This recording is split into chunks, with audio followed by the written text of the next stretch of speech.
मटियारी तालके जी union काउंसिलन फ़कीर नूह थयाणी में PP अॻवाननि Syed Ghaus Ali Shah ऐं सैयद उमीद अली शाह तरफ़ां कॉर्नर गॾिजाणी रखी वई,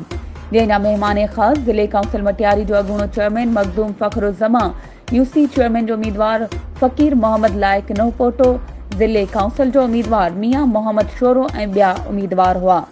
गॾिजाणी में फ़कीर ताज मोहम्मद नूपोटो, गुलाम शबीर डाहरी, फ़कीर सनी नूपोटो, मज़हर सैतो, यूसी शेर मोहम्मद ठोड़ा में आज़ाद पैनल ते बीठल उम्मीदवारनि यूसी चेयरमैन जे उम्मीदवार वफ़ा सरफराज खासखेली, ज़िले काउंसिल जे उम्मीदवार हाजी मोहम्मद परियल उर्फ भूरो, खैबर टाउन जे उम्मीदवारनि अब्दुल रहमान खैबर, वहाब मेमण, मुर्तज़ा मेमण ऐं पीपी वर्करनि खां सवाइ इलाइक़े जे माण्हुनि वॾे तादाद में शिरकत कई।